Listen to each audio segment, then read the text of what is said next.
Ang audio ay ang isa sa napakalaking factor na nagko-contribute sa ikakaganda ng mga videos natin. Pag ang video ay walang audio, para ka nagluto ng sinigang na walang sabaw. No, in short, kulang. Kaya naman mahalaga ang klase ng microphone na gagamitin natin sa mga videos natin. Dahil hindi lahat ng microphones ay para sa lahat ng senaryo.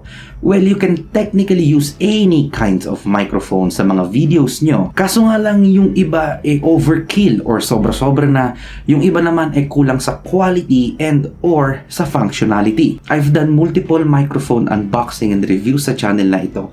From cheap lavalier microphone to medium or budget microphone or yung shotgun microphone to professional grade microphone tulad ng ginagamit ko ngayon, which is the Rode VideoMic Pro Plus. Honestly, hindi ko inakala na gagawa pa ako ng another unboxing and review ng microphone, pero here it is.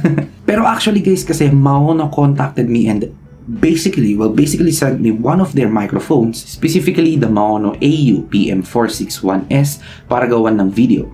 So kung kursunado nyo ang mic na ito pero di nyo alam kung bibilhin nyo dahil hindi kayo sure sa quality, well, this video is for you. And hopefully matulungan ko kayong makapag-decide. Pero bago yan, good evening sa inyo lahat guys. Maraming salamat sa pag-click ng video na ito. I really appreciate it. So without any further ado, let's get into the content. So guys, ito na yung package pero bago ang lahat, syempre, kailangan muna natin itong buksan. Okay, i-unbox na muna natin to. Ang microphone nga pala na ito guys ay in-order ko from Lazada pero pinadala nila sa akin to pero sa Lazada yung ano ko. Doon ko siya in-order sa Lazada.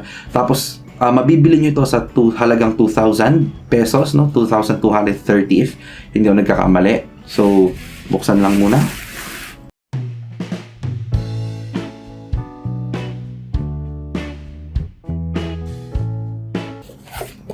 So here is guys, ito na yung box ng Maono. Okay, so kung makita nyo, doon pa lang sa box, makita nyo na agad yung color scheme ng Maono, which is black and yellow. Black and yellow. Okay, yan. So kung dito pa lang makita nyo, itong microphone na to is yung parang streaming microphone na meron siyang included na arm. Okay, hopefully meron siyang included na arm pero sa pagkakalam ko, yung in-order ko merong included na arm. So, yan. So, dito naman sa likod, guys, makikita natin yung specifications. Ayan, nakalagay dito, yan. Tapos, yung mga frequency response, polar pattern, etc. So, bubuksan na natin. Bago tayo pumunta doon sa specifications na itong microphone, buksan na muna natin siya. Tignan muna natin ano ba yung nasa loob.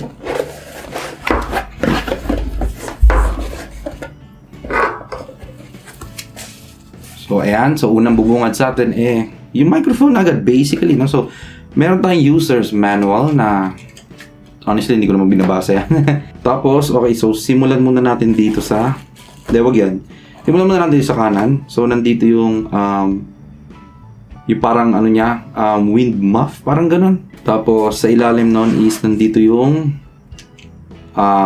mount, yung shock mount. Yeah, the shock mount. This is the shock mount. Okay. Tapos, ito yung arm or yung cantilever kung tawagin. So, sabihin natin. Ayan. So, ito yung arm. Meron siya included na, ewan ko. Hindi ko alam. Basta yun. So, ito yung ano niya. Cantilever or yung arm nga. Ayan. Yun. So, sturdy siya, no? Ayan. Kailangan mo magkaroon ng puwersa or kailangan mo magbigay ng puwersa. Ayan. So, honestly, this is my first time seeing one of these, no? Mga monitor, microphone arm in person. So, this is cool.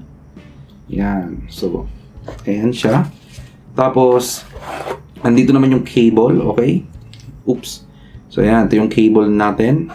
Tapos, ito naman is yung, ito yung ipang kiklip nyo sa table or sa desk. Ayan, para doon nyo ilalagay yung microphone or I don't know, sa upuan, kung saan nyo gustong i-mount yung microphone. Okay, ito yon. And now, this is the microphone itself. Ayan. So, maliit lang siya. No? Hindi siya sobrang laki, pero yan, titignan natin yung quality na ito mamaya. So, meron siya ditong wheel. Ayan, para sa gain. Ano ba tawag dito? Yung adjust, pwede mo i-adjust yung gain, pwede mong hinaan, or pwede mo namang lakasan, itodo, ayan. Meron siyang parang siyang nag-i-snap sa bandang gitna para malaman mo na yung gain mo is nasa gitna, or sa tingin ko is ito yung parang kumbaga is stable. Ayan. So dito yon. Ito pinakamahina, tapos ito yung pinakamalakas. Okay? Susubukan natin yung gain later. Okay? So yeah, I guess ayun lang yung nasa loob ng box, guys. Now I am done sa unboxing, guys. Ngayon naman i-assemble ko na muna ito. Pero habang ginagawa ko yon, let us proceed muna sa specs and features nitong microphone na to. Maono AUP M461S. Ito ay may cardioid type para sa kanyang polar pattern, 14mm condenser sa core ng microphone, 20Hz up to 2kHz naman para sa kanyang frequency response. For the sensitivity naman, meron itong 13.5 dBFS o decibels relative to full scale hanggang about 0.5 dBFS. Maximum SPL o sound pressure level naman ito ay 93.5 decibels, 60 decibels ang signal to noise ratio. For the cable naman, meron itong USB Type A to USB Type B. For the main features naman, guys, meron itong mic gain knob na kung saan pwede mong kontrolin ang gain ng microphone depende kung ikaw ay mahina magsalita o malakas. Compatible ito sa Windows at Mac OS at ito ay plug and play o assemble then plug and play. Sobrang straightforward lang. Meron itong built-in high-res sound chipset, boom arm na merong 2-axis swivel mount para sa mas accurate na position pag gagamitin nyo. Last but definitely not the least ay yung tinatawag na pop filter. And ayun na, guys, ang specs or specifications ng mic na ito. Sa totoo lang, wala namang pakialam ang karamihan dyan kasi ang gusto nilang makita is yung yung totoong performance, yung performance na talaga, maganda ba yung microphone, yung ganon. Pero bago tayo pumunta sa performance, syempre sasabihin ko muna sa inyo ang build quality nitong microphone na ito. Tulad na nakikita nyo, ang ganitong klase ng microphone setup ay kadalasang makikita nyo sa mga live streaming or sa mga streaming setup or sa mga podcast setup. Well, medyo obvious na yun kasi this microphone is marketed or advertised as a streaming microphone or a podcast microphone. Anyway, guys, ang masasabi ko sa build quality is matibay yung quality ng material na ginamit para dito sa arm or doon sa tinatawag na cantilever. Since this is my first time na maka-experience ng ganitong klase ng setup, well, wala akong mapagkukumparahan ng build quality, pero ang masasabi ko naman is maganda yung quality for the price, it's about right. And also, I can definitely say na it is stable and matibay talaga siya, no? Ayan. So, gagawin natin. And also nga pala, guys, yung microphone or yung audio na naririnig nyo ngayon is ito pa rin yung audio from my Rode Video Mic Pro Plus, hindi pa dito sa microphone ng Maono. And also, pagpasensyahan nyo na kung maingay sa background, nakabukas kasi yung aircon, and also mainit kasi kaya kailangan kong buksan. So since this is my first time, medyo nagiging ako dito, ignorante, and also tuwang-tuwa ako kasi ngayon lang ako naka-experience ng ganito, matibay yung arm, okay? Yung table kasi sobrang liit lang nung pinagkakabitan niya, hindi sobrang laki, pero matibay yung build quality ng arm. Ayan, kumbaga hindi tinipid sa quality, no? Kasi yung iba, syempre, may kita nyo, kaya ang mura is tinipid sa quality and sa performance.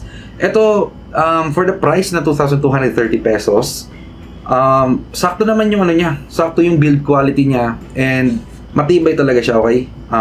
Ayan, hindi naman siya hindi siya feeling budget or hindi siya feeling cheap, okay? Ganun yung aking explanation para sa build quality niya. And also, I love the color scheme, no? Pure black. Walang kahit anong color. Well, meron yung yung velcro strap, pero I don't mind. It's just a velcro strap. Pwede akong bumili ng pure black niyan tapos ilagay ko dito. Pero aside from that, and hindi naman siya talaga downside, no, napansin ko lang. Wala nang problema. Meron pala itong anong tawag dito, yung parang wind guard. Ayan. Kasi meron siyang logo ng Maono which is color orange. Siguro pag ginagamit ko naman tong microphone, hindi ko naman na siguro mapapansin niya, no? For example, ako'y naglalaro, no? Naka-focus lang naman ako sa game, hindi naman ako titingin ng ganon. So, hindi ako mababother dyan. So, maganda yung kulay niya, maganda yung color scheme, pure black, all black, no problem tayo dyan. And also, ang isa sa gusto ko dito, tatalakayin natin mamaya yung pros and cons, yung personal pros and cons ko, pero sabihin ko na sa inyo dito na mabilisan lang, gusto ko dito is hindi siya sobrang laki, no, or hindi rin siya sobrang liit, kumbaga sakto lang, kasi Meron ako ibang napapanood na streamers na ang ganda nga ng microphone nila pero sa sobrang laki, nakaharang na sa kalahati ng mukha nila, nakaharang na dito sa lower part ng mukha nila, sa bibig nila nakaharang na. Ang gusto ko dito is hindi siya malaki, kaya kahit itapat ko siya dito sa mukha ko, itapat ko siya sa bibig ko, hindi siya like totally nakakatakip dito sa lower part ng aking face, okay? And also kahit pa nandito siya, hindi siya like nakakatakip sa kalahati ng aking face, okay? So, isa yun sa mga nagustuhan ko dito. Hindi siya malaki, hindi rin siya maliit. Sakto lang talaga yung size niya. And now guys, ngayon naman isusubukan na natin yung performance netong microphone. I have here guys my laptop and yung Audacity software para mag-record ng audio para naman malaman natin yung performance. Okay, so ang lineup nga pala ng itetesting natin, like medyo mini comparison lang naman ng performance. Ang mga gagamitin ko is yung shotgun microphone na gamit-gamit ko ngayon. Itong gamit-gamit kong pagsasalita ko, which is yung Rode Video Mic Pro Plus. It is a professional grade microphone. So yung naririnig nyo ngayon is unedited na audio. So kumbaga hindi ko inedit. Ito lang yung kumbaga raw. Okay, so ang susunod naman is yung headset ko, which is yung Asus ROG Delta Core Max, I believe, na RGB version. So susubukan natin yung microphone quality nito. And of course guys, yung Maono na microphone, susubukan din natin yan. So guys, ngayon naman susubukan na natin yung mga microphone na nandito. Itetesting na natin yung performance nila. So without any further ado, yan, para lang mag-sync yung audio. Okay, so yung naririnig nyo ngayon guys is ito yung quality ng shotgun microphone ko, which is the Rode Video Mic Pro Plus. Hindi po ito edited, okay? Hindi ito edited, so ito yung raw audio, okay?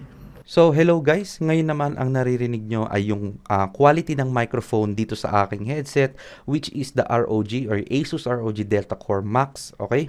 So testing 1, 2, 3. Again, ito yung unedited version. Okay, so mamaya itatry natin yung edited version.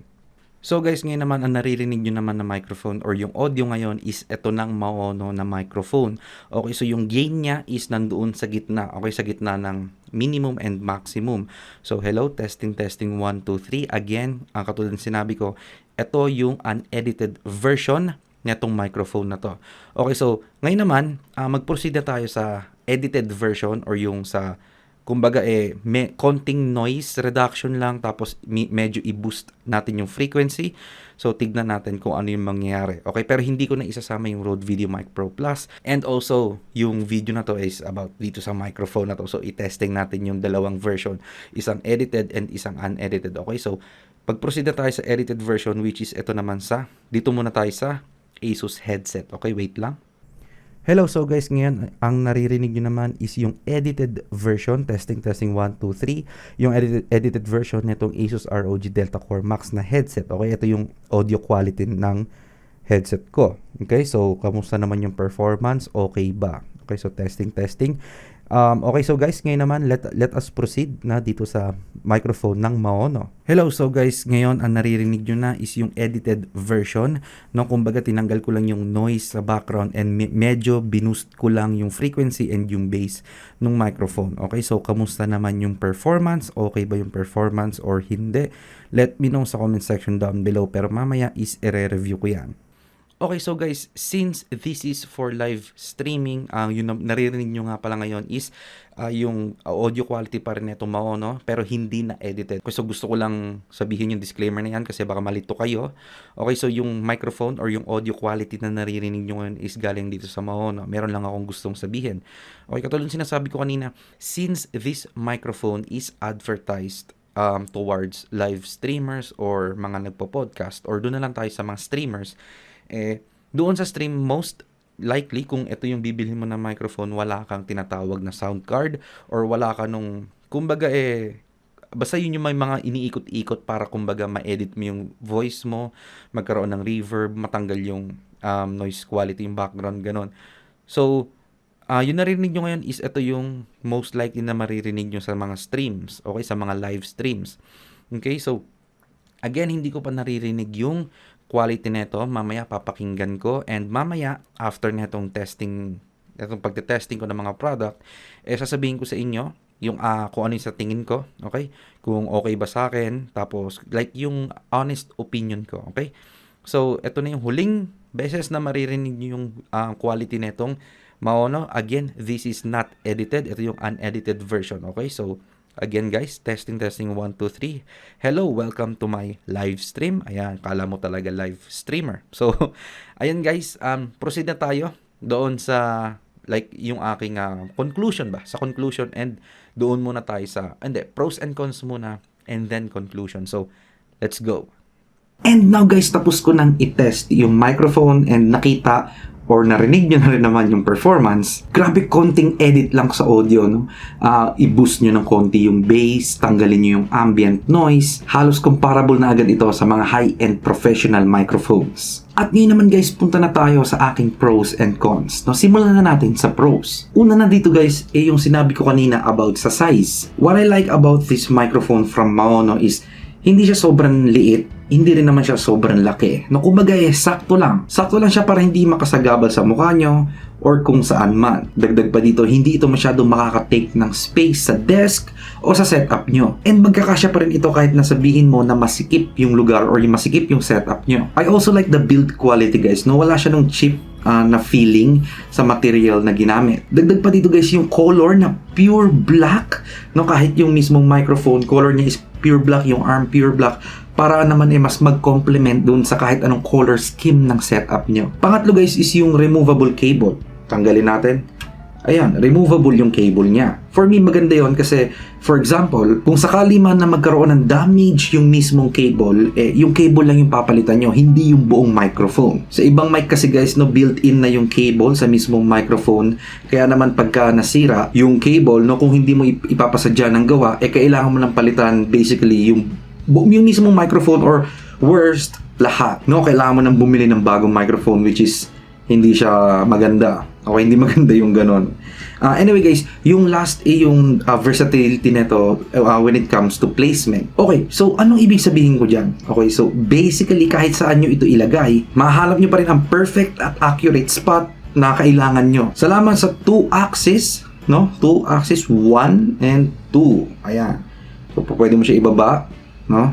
Okay, ilapit sa'yo, tapos pwede mo naman siyang basically meron siyang X and Y axis sa kanyang swivel point. Ayan. Ngayon naman guys, punta na tayo sa aking cons. Okay, unang-una na dito is yung, for me cons, yung pagiging buo ng tunog. Okay, so wag kayong malito kasi 'di ba dapat nasa pros 'yon kasi nga buo yung tunog eh. For me kasi guys, no, kaya siya nasa cons kasi sa sobrang buo ng tunog or sa sobrang accurate no ng frequency gain ng microphone, naririnig na yung ambient noise na maaaring makasagabal kung kayo ay nagre-record or nag-i-stream. Siguro kung kayo ay nasa sobrang tahimik na lugar no or dedicated recording space, wala namang problema yon. Iba nga pala yung wind noise sa ambient noise guys ha. Yung ambient noise basically yun yung mga unwanted noise sa paligid, sa background. For example, yung noise ng aircon, pero pinatay ko yung aircon kasi pag hindi ko pinatay yan, ang ingay niya. Last naman guys na cons para sa akin is yung length or yung sukat netong arm. Para sa akin, medyo maikli pa to. Medyo maikli pa to kasi balak kong ilagay dun sa sulok ng setup ko itong microphone. Tapos nung sinukat or nung tinesting kong ilagay doon, halos hindi siya kumbaga halos hindi siya abot or talagang bitin. Pwede ko naman to ilagay like sa gilid ng aking setup or parang ganito. Ayan, naka-clamp siya dito sa gilid ng desk. No, pero personal preference ko kasi na dun ilagay kasi yun, personal preference. So, yun lang guys ang aking personal opinion or personal pros and cons pagdating dito sa Maono AUPM 461S microphone. So, for the conclusion guys, this microphone ay sobrang ganda ng quality na napoproduce. No problem guys whether you are close or far away sa mic.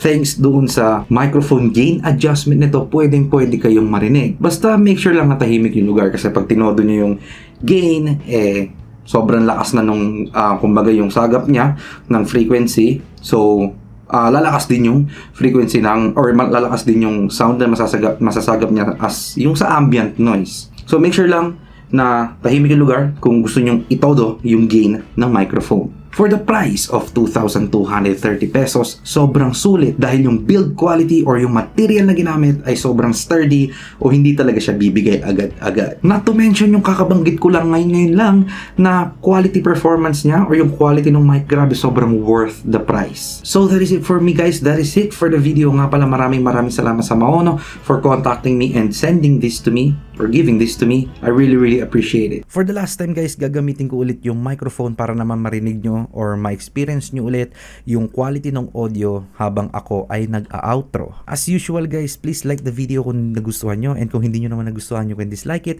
You can do whatever you want, it's a free country, pero like nyo na rin yung video para naman happy tayong lahat. Comment kayo sa comment section down below guys. Let me know kung gumagamit ba kayo ng mic kung kayo ay nag-i-stream, no?